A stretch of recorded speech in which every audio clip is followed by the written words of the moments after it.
She sucked this pianist wrench so deliciously and deep in the closet. I ruined his life. He will not be hired again. Throwaway account for obvious reasons. I'm not really sure how to start this, but here goes nothing. My wife, Jessica, 33F, and I, Michael, 35M, have been married for 8 years. We met in college. She was the outgoing, vivacious girl everyone adored, and I was the slightly awkward but ambitious guy who couldn't believe his luck when she chose me. Fast forward to now, and we've got a decent life, a nice house in the suburbs, no kids yet by choice or so I thought, and a steady rhythm to our lives. Recently, though, things have been off. Jessica has always been independent and a little dramatic, but in the last few months, she's been acting strange, distant, secretive, and overly defensive about the smallest things. She's glued to her phone, and when I ask about it, she laughs it off, calling me paranoid or accusing me of being controlling. I brushed it off at first. I mean, we've had arguments before, but this felt different. The real red flag? Her sudden fascination with classy nights out. She's been going to this upscale piano bar downtown with her girlfriends, a place I've never even heard of until a few weeks ago. Jessica, who used to hate pretentious scenes, now gushes about the ambience, the live pianist, and their amazing cocktails. When I suggested we go together sometime, she scoffed, saying it was her girls' night tradition. I tried to trust her. I really did, but something didn't sit right. Little did I know, this was just the beginning of the unraveling of my life, as I knew here's where things took a turn for the bizarre. Last week, I had to go on a business trip to Chicago. Nothing unusual. I've done these trips plenty of times before. Jessica seemed oddly enthusiastic about it, though. She kept saying how it would be good for both of us, and how she'd use the time to focus on herself. I didn't think much of it. Maybe she just wanted some space. The first couple of days in Chicago were uneventful. But then, during a late-night work dinner, I got a text from my buddy Ethan. Ethan and I have been best friends since college, and he knows Jessica pretty well. His message was cryptic. Hey man, call me when you can. It's about Jess. Don't freak out. Don't freak out? Really, Ethan? That's like telling someone not to think about a pink elephant. I excused myself from the table and called him immediately. When he picked up, Ethan sounded hesitant. Look, Mike, I wasn't going to say anything, but I figured you'd want to know. I was at Brentwood Piano Lounge tonight, and, Jessica was there. With a guy. I felt my stomach drop. What do you mean with a guy? Ethan sighed. Not just sitting at the same table. Like, holding hands, leaning in close. You know, with a guy. Some suit-wearing, slick-haired douchebag. I didn't want to make a scene, but I thought you'd want to know. My mind was racing. Jessica had told me earlier that night she was staying in with a face mask and Netflix. And now, she was out at the same piano bar she's been raving about. With another man? I wanted to believe Ethan was mistaken. Maybe it was a misunderstanding. But deep down, I already knew the truth. Jessica was lying to me. And the worst part? I was stuck in another state while this was happening. Do you have a picture? I asked, trying to keep my voice steady. Ethan hesitated. I thought about taking one, but I didn't want to be that guy. I can tell you this, though. It didn't look innocent. I hung up the phone, my heart pounding. The thought of her laughing, drinking, and being with someone else made my blood boil. But I wasn't going to jump to conclusions just yet. I needed proof. Little did I know, the proof was going to hit me like a freight train that I barely slept that night. Every time I closed my eyes, I pictured Jessica at that piano bar, laughing with some stranger. By morning, I was a mess. My meetings in Chicago felt like background noise. I was there in body, but not in mind. My colleagues probably thought I was hungover or sick, but I didn't care. I had to get home. I made up some excuse about a family emergency and rescheduled my flight to the first available one. Sitting in that cramped airplane seat, I replayed Ethan's words over and over in my head. Holding hands, leaning in close. It didn't look innocent. The more I thought about it, the angrier I got. If she was cheating on me, I needed to know for sure. By the time the plane landed, I had a plan. I wasn't going to confront her empty-handed. I was going to catch her in the act if I could. Jessica wasn't expecting me home for another day, so I had the element of surprise on my side. I called Ethan from the car on the way back from the airport. Ethan, I need you to tell me everything you saw last night. Every detail. Mike, Are you sure you want to do this? It's just going to make you. Every detail, Ethan. He sighed. Phoenix. She was sitting at a corner table, close to the stage. The guy was dressed like he just walked out of a Hugo Boss ad. Tailored suit, shiny shoes, the whole deal. They were drinking wine, and she kept touching his arm and laughing at whatever he was saying. At one point, he leaned in like he was whispering something, and she kissed him on the cheek. That's when I left. A kiss on the cheek. That was it. The confirmation I didn't want but needed. My hands gripped the steering wheel so tightly my knuckles turned white. Jessica and I hadn't kissed like that in months. Thanks, Ethan, I said, my voice tight. You did the right thing. When I pulled into the driveway, I noticed something strange. Jessica's car wasn't there. It was late afternoon, and she usually worked from home on Fridays. I walked into the house and immediately saw why. The living room was immaculate, too clean. Jessica always left a mess of coffee mugs and throw blankets around, but today it looked staged. On the kitchen counter was a note in her handwriting. Went to the gym. Be back later. Love you. The gym? Jessica hated working out. She always joked that yoga on YouTube was enough. My gut told me this was a cover story. Something was going on, and I was going to find out. I had a bad feeling about where this night was heading. I couldn't just sit around waiting for Jessica to come back with her flimsy gym excuse. My mind was racing with questions, and every second that passed only added fuel to the fire. I needed answers, and I knew exactly where to start. Brentwood Piano Lounge. I grabbed my jacket and headed out. On the drive over, my heart pounded like a drum. What if Ethan had been wrong? What if this was all just a misunderstanding? A part of me hoped I'd walk in and find Jessica nowhere near the place. But deep down, I knew that wasn't going to happen. The piano bar was exactly as Jessica had described it, dimly lit, upscale, and filled with the kind of people who look like they spend their weekends on yachts. I scanned the room as I walked in, my eyes darting to every table. And then I saw her. Jessica. She was sitting at a small, candlelit table near the stage, wearing the same black dress I'd seen her in before. One she told me she'd bought for work dinners. Her hair was perfectly styled, her makeup flawless. And across from her, leaning in with that smug, self-assured grin, was a guy who looked like he belonged in a cologne commercial. I froze. My stomach churned as I watched them. They were sharing a bottle of wine, laughing, and leaning in way too close. It was intimate. Too intimate. I couldn't take it anymore. I walked up to their table, my footsteps heavy and deliberate. Jessica didn't see me at first. She was too busy giggling at something her date was saying.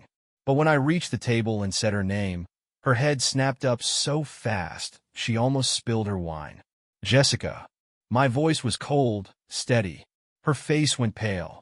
Michael, what are you doing here? I could ask you the same thing, I said, glancing at her companion, who looked just as shocked. Who's this? She stammered, trying to find her words. This is Chris. He's a friend from work. Chris didn't say a word. He just sat there, looking like he wanted to meld into the chair. A friend? I asked, raising an eyebrow. Is this what friends do now? Share romantic dinners at piano bars while their husband is out of town? Jessica's expression shifted from shock to defiance. You're being ridiculous, Michael. It's not what it looks like. Oh, really? I shot back. Because it looks a hell of a lot like you're on a date with this guy. Jessica's voice grew sharper. You know what, Michael? Maybe if you weren't so paranoid and controlling, we wouldn't even be having this conversation. I couldn't believe what I was hearing. She was trying to turn this around on me like I was the one in the wrong. I looked at Chris, who still hadn't said a word. Do you even know she's married? I asked him. He opened his mouth to speak, but then closed it again, glancing at Jessica like he was waiting for permission. That told me everything I needed to know. I turned back to Jessica, my voice low and firm. We're done here. You can explain yourself when you get home, if you even bother coming home. And with that, I turned and walked out of the bar, leaving Jessica and her friend sitting there in stunned silence. I wasn't sure where the night would take me, but one thing was certain. This wasn't over, that I drove aimlessly for about half an hour after leaving the piano bar, trying to process what had just happened. My emotions were a mess. Anger, hurt, betrayal, all swirling together like a storm I couldn't escape. The woman I had loved, trusted, and built a life with had just lied to my face, in public, with no hesitation. Finally, I pulled into a parking lot and sat there, staring at my steering wheel. My phone buzzed. A text from Jessica. "Michael, you're overreacting. Chris is just a colleague. We were talking about work. Please come home so we can talk." Work? At a piano bar? Over a bottle of wine? I almost laughed at the absurdity. But then my anger flared up again. Did she really think I was that stupid? I needed answers, not more lies. So, instead of heading home, I decided to dig a little deeper. I knew Jessica's social media accounts were pretty locked down, but her email? That was another story. We'd shared passwords for years, back when we actually trusted each other. I wasn't proud of snooping, but at this point, I felt justified. I pulled out my laptop and logged into her email. It didn't take long to find what I was looking for. There, in her inbox, was a whole thread of messages with Chris. And it wasn't about work. The subject lines alone were enough to make my stomach churn. "Last night was amazing. Can't stop thinking about you. Our next adventure." I clicked on one, and there it was. Paragraphs of flirtation, innuendo, and outright confessions. She talked about how exciting it was to be with someone who understood her, how she felt alive in ways she hadn't in years. And the kicker? She mentioned the piano bar explicitly. "Can't wait to see you again at our favorite spot." Our favorite spot? Like it was their special place? I slammed the laptop shut, my hands shaking. It was all there in black and white. The affair wasn't just a fling. It was emotional, deliberate, and worst of all, planned. She'd been seeing this guy regularly, and she hadn't even tried to hide it. She just assumed I'd never look. My phone buzzed again. Another text from Jessica. "I'm home. Can we please talk?" I stared at the message, my blood boiling. Part of me wanted to go home and confront her right then and there, to throw her lies back in her face with the proof I now had. But another part of me wanted to play this smarter. I needed a plan that I sat in my car for what felt like an eternity, staring at Jessica's text. The urge to storm home and confront her was overwhelming, but I stopped myself. If I rushed into this without thinking, she'd twist things around like she always did. Play the victim, blame me, and somehow make it about my supposed controlling behavior. Not this time. This time, I was going to be calm, calculated, and undeniable. I texted her back. "I'll be home soon. We'll talk." The drive home felt surreal, like I was heading toward the final act of some tragic play. When I pulled into the driveway, I noticed her car parked neatly in its usual spot. The lights were on inside, and through the window, I could see her pacing the living room, phone in hand. I took a deep breath, grabbed my laptop from the passenger seat, and walked inside. "Michael!" Jessica exclaimed when she saw me. Her voice was overly sweet, like she was trying to disarm me. "Thank God you're home. We need to talk about this misunderstanding."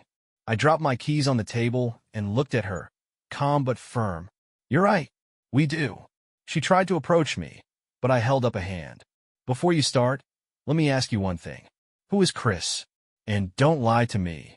Her eyes darted away for a split second, just long enough to confirm what I already knew. "I told you," she said, her voice tinged with frustration. "He's a colleague. We've been working on a big project together, and sometimes we grab drinks after work to unwind. That's all it is." I pulled out my laptop and placed it on the coffee table. "A colleague, huh? Then explain these." I opened her email and turned the screen toward her, the thread with Chris front and center. Jessica's face drained of color. "What the hell, Michael? You went through my email? Don't try to deflect." I snapped. "This isn't about me. This is about you sneaking around with some guy, behind my back, and lying to my face about it." She crossed her arms, her expression shifting from shock to anger. "You're unbelievable. Do you even hear yourself? Snooping through my private emails? That's a complete violation of trust." I couldn't believe her audacity. "Trust?" I shouted. "Don't talk to me about trust when you've been cheating on me. I have the proof, Jessica. Stop lying." For a moment, she stood there, silent. Then, she sighed dramatically and threw her hands up. "Phoenix, you want the truth? Yes, Chris and I have been seeing each other. But you know what, Michael? This is on you. You've been so busy with your job, your business trips, and your stupid routines that I felt like I didn't even exist anymore. Her words hit me like a punch to the gut. She wasn't apologizing. She wasn't even admitting she was wrong. She was blaming me. I stared at her, my mind reeling. So, your solution to feeling neglected was to cheat on me? To betray me? Jessica rolled her eyes. Oh, grow up, Michael. It's not like I planned for this to happen. Chris made me feel special, something you haven't done in years. I couldn't take it anymore. I grabbed my jacket and headed for the door. We're done talking, I said coldly. You can have your special with Chris. I'm out. As I walked out into the cool night air, I felt a strange mixture of anger, relief, and sadness.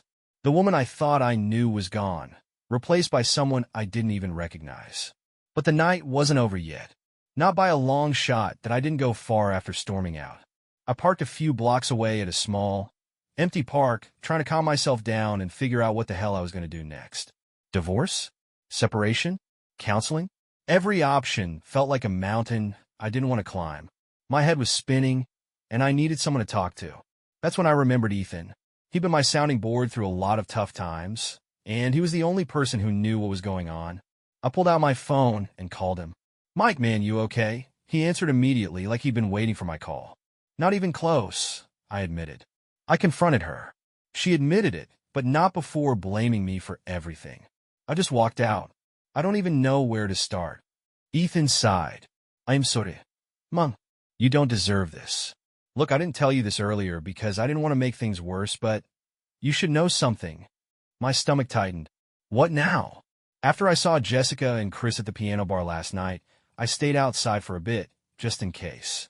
About an hour later, they left together. In his car. My blood ran cold. You're telling me she left with him? Where did they go? Ethan hesitated. I followed them. I know it was probably overstepping, but I couldn't just let it go. They went to the Hilton downtown. Both of them went in, and neither came back out while I was there. The Hilton. It didn't take a genius to figure out what that meant. My hands gripped the steering wheel as a fresh wave of anger coursed through me. She hadn't just been emotionally cheating. This was full-blown, no-holds-barred betrayal. Thanks, Ethan, I said through gritted teeth. You've done more than enough. Wait, Ethan said quickly. There's more. I did some digging. Chris isn't just some random coworker. He's married. I found his wife's Facebook. Her name's Emily, and from the looks of it, she has no idea what's going on. That was the first twist of the night that actually gave me some hope. If Chris had a wife, then I wasn't the only one being screwed over here. Maybe, just maybe, Emily and I could team up to figure out what to do. Send me her info, I said. I'll reach out. Ethan paused. You sure that's a good idea? No, I admitted. But I'm out of good ideas, so I'll take my chances. After we hung up, Ethan sent me Emily's profile. Her page was public, so it didn't take long to find a recent post of her and Chris. All smiles on a family vacation. My stomach turned. This guy wasn't just wrecking my marriage. He was wrecking his own too. I took a deep breath and sent her a private message. Hi, Emily, I know this is coming out of nowhere, but I think we need to talk. It's about your husband, Chris, and my wife, Jessica. Please let me know if you're willing to chat. I hit send and stared at the screen, wondering if she'd even respond. Part of me felt guilty for dragging another person into this mess, but another part knew it was the only way forward. 10 minutes later, my phone buzzed with a notification. Emily had replied.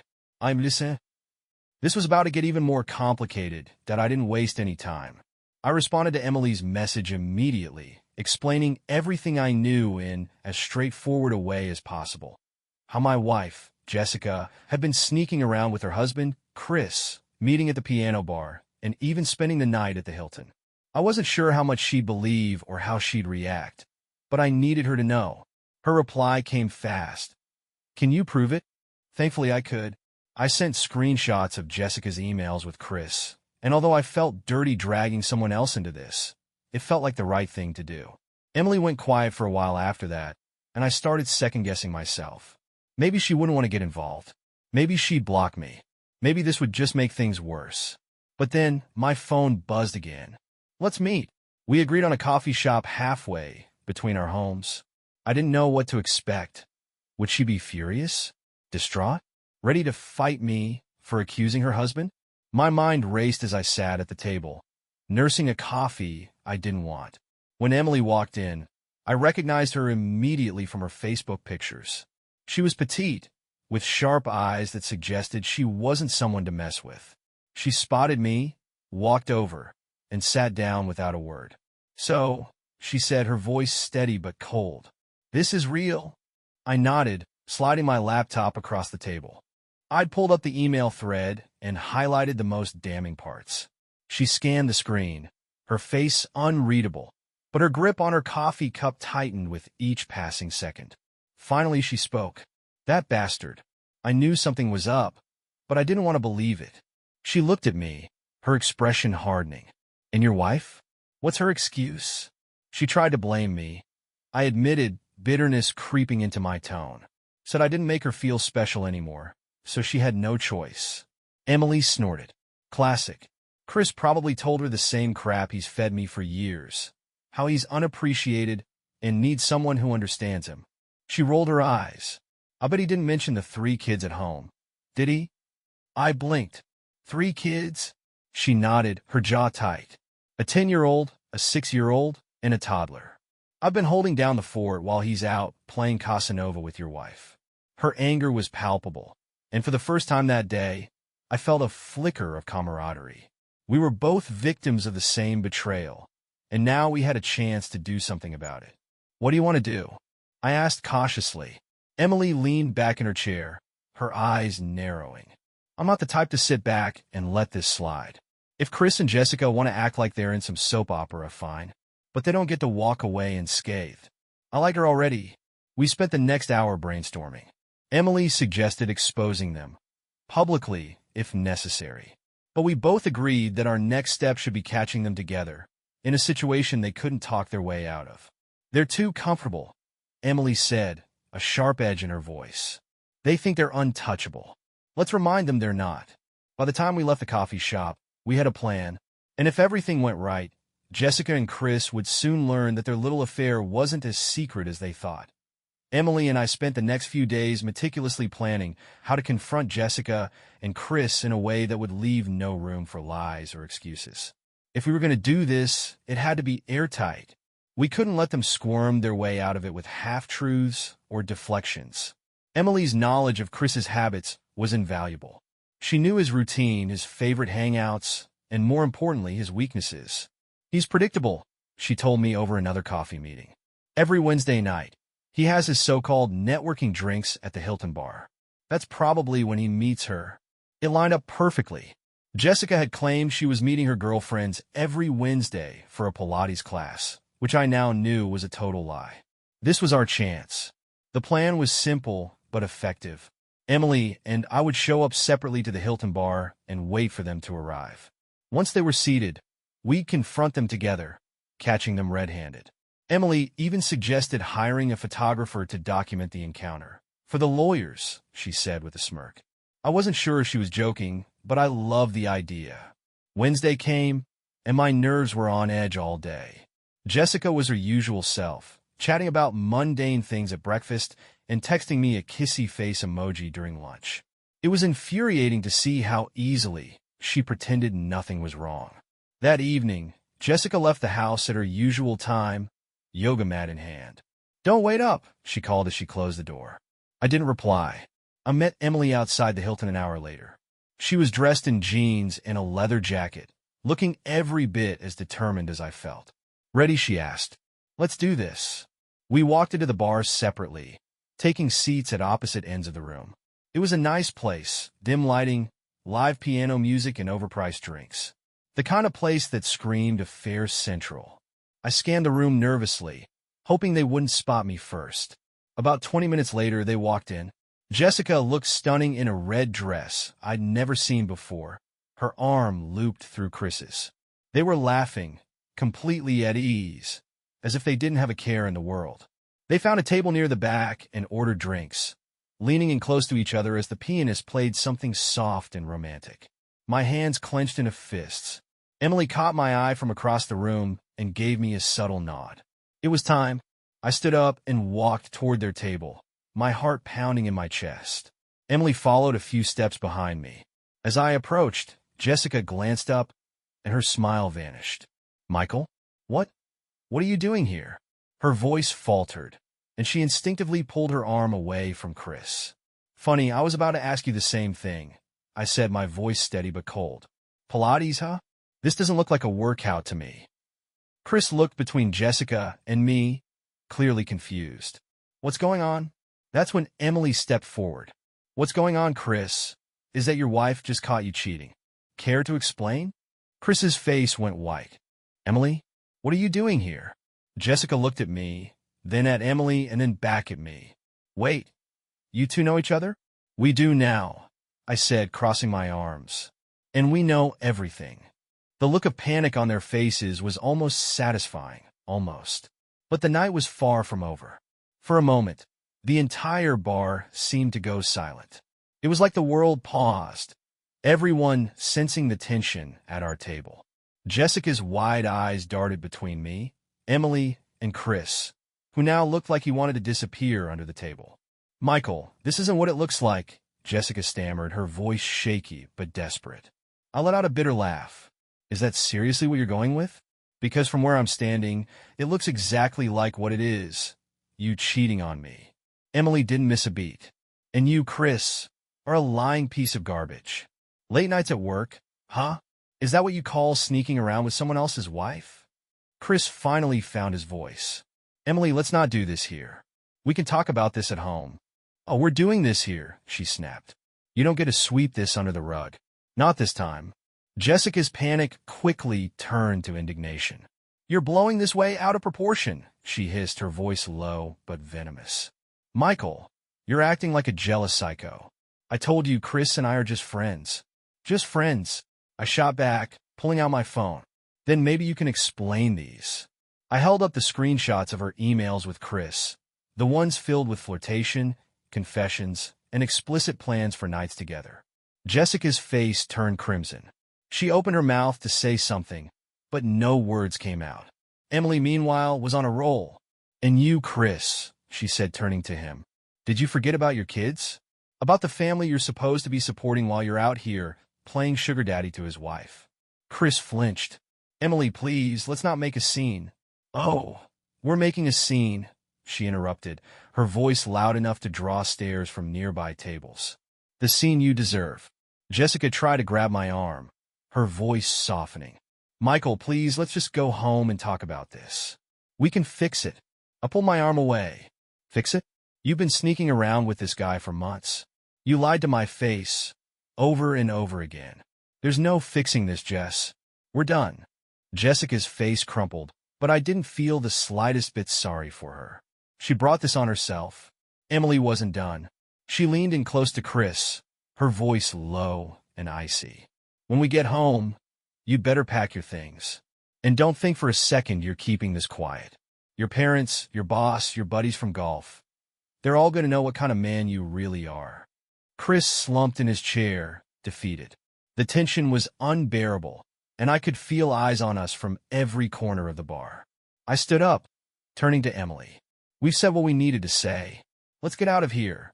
Emily nodded, giving Chris one last glare before following me out the door. As soon as we stepped into the cool night air, I felt a strange sense of relief. It wasn't over, not by a long shot, but the weight of keeping everything bottled up was finally gone. Emily turned to me, her expression softening. You okay? Not really, I admitted. But I will be. Same, she said with a sigh. But at least they know we're not idiots. We stood there for a moment, both of us processing the chaos we'd just unleashed. Then Emily gave me a small smile. Thanks for having my back in there. Right back at you, I said. As I watched her walk to her car, I realized this was just the beginning of the fallout. There were still lawyers, living arrangements, and countless other messy details to figure out. But for the first time in weeks, I felt like I could breathe again. As I drove away from the Hilton, the adrenaline began to wear off, and the weight of everything settled in. I pulled over into a quiet parking lot to collect my thoughts. The confrontation had been explosive, but oddly, I didn't feel as relieved as I'd expected. Instead, there was a nagging feeling that something was still off. My phone buzzed, an unknown number. I hesitated but decided to answer. Hello. A woman's voice responded, shaky and hesitant. "Is this Michael?" "Yes, who's this?" "My name is Sarah." I think we need to talk about Jessica and Chris." "Another one? How do you know them?" I asked, suspicion creeping in. She took a deep breath. "Chris is my brother, and I recently found out about his activities. You're not the only one they've hurt." "What do you mean?" I asked, my pulse quickening. "It's complicated, but I think Jessica and Chris are involved in more than just an affair. There's money missing from our family's business accounts, and I have reason to believe they're involved." I was stunned. "Wait, are you saying they're stealing money?" "Yes," she said softly. I didn't want to believe it, but the evidence is piling up. I think they might be planning to run away together. My mind raced. This was beyond anything I could have imagined. "Why are you telling me this?" "Because I need your help.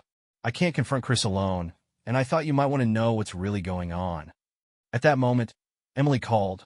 "Hold on, Sarah," I said, switching lines. "Emily." "Michael, something's wrong," Emily said, her voice filled with urgency. "I just got home, and Chris is packing his things. He says he's leaving town tonight." "Sarah just called me." I told her. "She says they might be stealing money and planning to run away." Emily was silent for a moment. "We need to stop them." I switched back to Sarah. "Sarah, where are you?" "I'm at our family's office downtown," she replied. "I can show you the records." "Meet me there in 15 minutes, I said. As I hung up, I couldn't shake the feeling that this was spiraling into something far bigger than a marital affair. Jessica and Chris were entangled in something illegal, and if we didn't act fast, they might disappear for good. 15 minutes later, I arrived at the office Sarah had mentioned, a modest building tucked away in a quiet part of town. Sarah was waiting for me outside, nervously glancing around. She was younger than I'd expected, probably in her mid-20s, with a mix of determination and fear etched on her face. "Michael?" she asked as I approached. I nodded, and she motioned for me to follow her inside. The office was eerily quiet, lit only by the glow of a few computer monitors. Sarah led me to a back room filled with file cabinets and a large desk. She sat down at the computer and started typing, her hands shaking slightly. "I've been looking into the accounts for weeks," she said. "At first, I thought it was just a bookkeeping error, but then I noticed patterns. Large withdrawals, fake invoices, and money being funneled into a private account." She pulled up a spreadsheet and pointed to a series of transactions. "Here, this account is in Chris's name, but look at the transfers. They match the dates he's been meeting with Jessica." I leaned in, my anger mounting with each click of the mouse. The amounts weren't small. Tens of thousands of dollars have been siphoned off, and there was no mistaking the connection. "Jessica's name isn't on this," I said, trying to process it all. "Are you sure she's involved?" Sarah hesitated, then opened another folder on the desktop. "I found these emails," she said. They were using a shared email account to communicate, like teenagers trying to hide something. They'd save drafts instead of sending messages. She opened one of the drafts, and my stomach turned as I read the words. "We'll have enough by the end of the month. Once the account clears, we'll disappear. No one will ever find us. I can't wait to start our new life together." It was signed with Jessica's initials. I stared at the screen, my hands trembling. This wasn't just infidelity anymore. Jessica and Chris had been plotting this for months, stealing money to fund their fantasy life. And they'd planned to leave me and Emily behind to clean up the mess. "They're planning to leave tonight," I told Sarah, my voice thick with anger. "Chris is already packing." Sarah's face darkened. "Then we don't have much time." We quickly made a plan. Sarah would gather as much evidence as she could from the office, emails, transaction records, anything to expose their scheme. I called Emily to update her. "Michael," Emily said, her voice sharp. "Chris just left with a suitcase. I think he's heading to Jessica." "Follow him," I said. "But be careful. Don't let him see you." Emily agreed, and I hung up, my mind racing. We were running out of time, and if Jessica and Chris managed to get away, there would be no justice. Not for me, not for Emily, and not for Sarah's family. As Sarah printed out the records, I realized we were about to confront Jessica and Chris again. But this time, we weren't just exposing their betrayal. We were about to blow up their entire scheme. That as Sarah printed the last of the documents, my phone buzzed. It was Emily. "They're at the Hilton," she said. I saw Chris park in the back. He's got a suitcase, and he looked like he was in a hurry. "Should I wait for you?" "Yes," I said firmly. "Don't go in alone. I'll be there in 10 minutes. I turned to Sarah. "Do you have everything?" She nodded, holding up a folder stuffed with papers. "This should be more than enough to nail them. Bank statements, email drafts, everything." "Good. Let's go." We drove in silence, the tension in the car thick enough to cut with a knife. When we arrived at the Hilton, Emily was waiting in her car, her expression a mix of anger and determination. "They're in the bar," she said as I approached. "Same table as before." I turned to Sarah. "You ready for this?" "As ready as I'll ever be," she replied, clutching the folder like a weapon. We walked into the bar together, a trio of betrayed spouses and a sibling armed with the truth.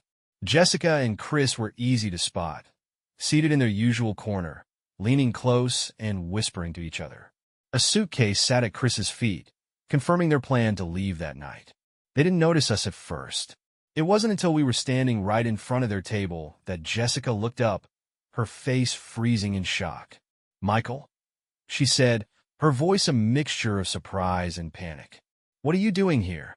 "Funny," I said coldly. "I was about to ask you the same thing." Chris's face turned pale as he saw Sarah. "What's this about?" he asked, his voice wavering. "Oh, I think you know," Sarah snapped, slamming the folder down on the table. "It's about the money you stole from our family business, Chris, and the affair you thought you were clever enough to hide." Jessica's eyes darted between us, her expression shifting from panic to anger. "You had no right to go through my private emails," she hissed at me. I leaned in, my voice low and steady. "You lost the right to privacy when you decided to cheat on me and steal money to fund your little escape plan." Chris tried to grab the folder, but Emily was faster.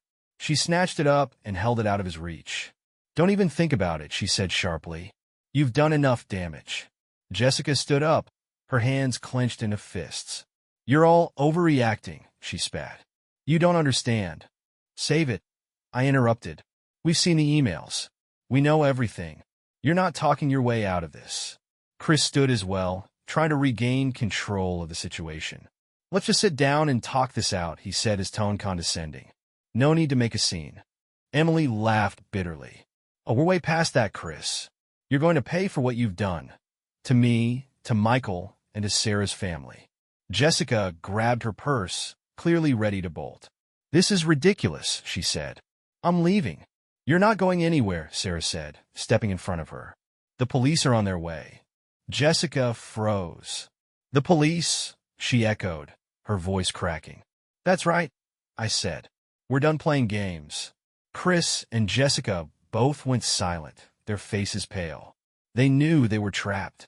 As we stood there, the sound of sirens grew louder, signaling the end of their charade. For the first time in weeks, I felt a sense of control, of closure. The people who had betrayed us weren't getting away with it. Not this time. The moment the sirens grew louder, the tension at the table skyrocketed. Jessica's hands shook as she clutched her purse, her eyes darting toward the exit like a cornered animal. Chris, on the other hand, froze entirely, his face a mix of panic and resignation. "Michael, this is insane," Jessica whispered, her voice trembling. "You didn't have to call the police. We can handle this privately." "Privately?" I snapped, my anger boiling over. "You mean like how you and Chris privately planned to steal thousands of dollars and disappear?" "No, dis. You lost the right to private when you betrayed me." Emily was on edge, keeping a sharp eye on Chris. "If either of you tries to run, don't think I won't tackle you," she said, her voice icy. The doors to the bar swung open, and 2 uniformed police officers walked in. The sight of them seemed to drain the last bit of defiance from Jessica's face. One officer approached our table, his expression calm but authoritative. "Who made the call?" he asked. Sarah stepped forward, holding up her folder of evidence. "I did.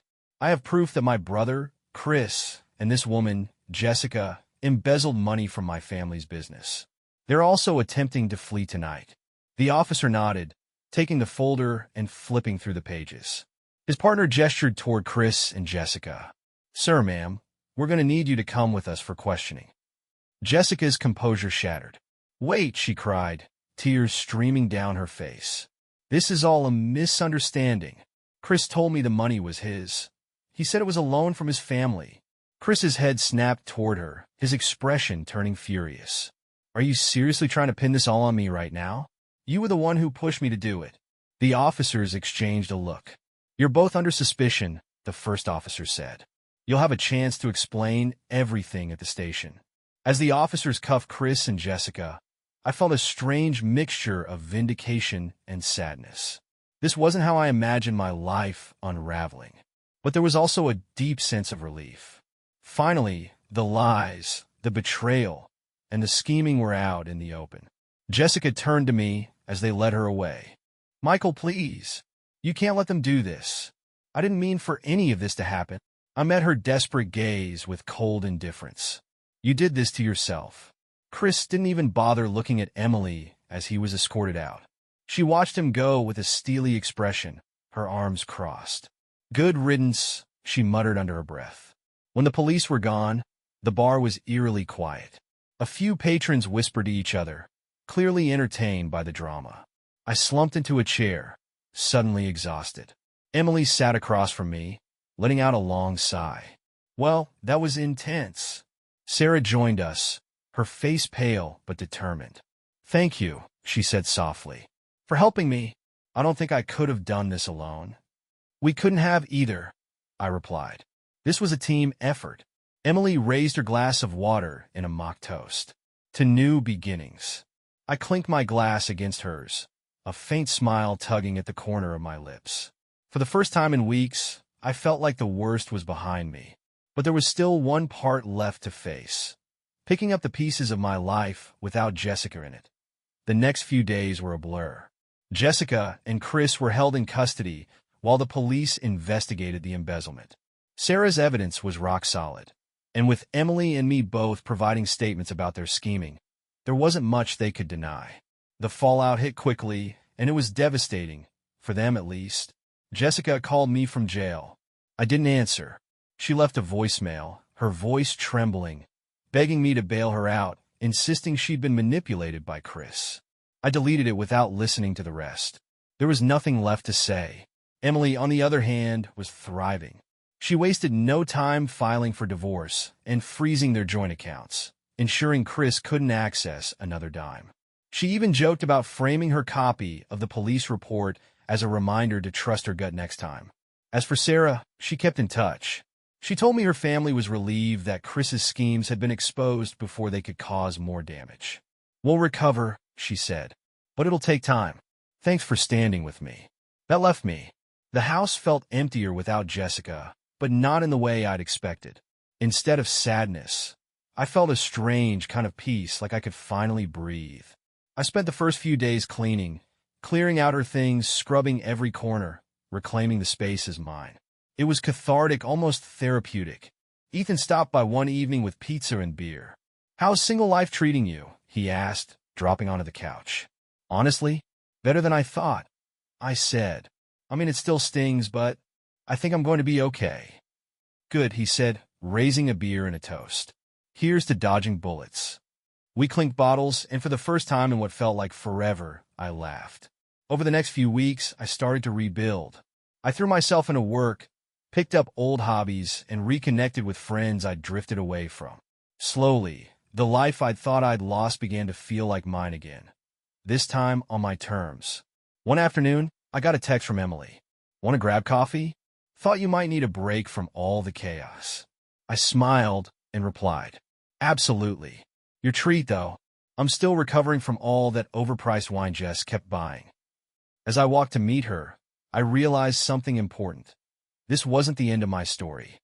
It was just the end of a chapter, a messy, painful chapter, but one that had taught me more about myself than I'd ever imagined. I'd lost a lot, but I'd gained clarity, strength, and a new appreciation for the people who stood by me. And for anyone out there going through something similar, here's my advice. Trust your instincts, lean on the people who care about you, and don't be afraid to start over. It's not easy, but it's worth it. Life goes on, and so will I.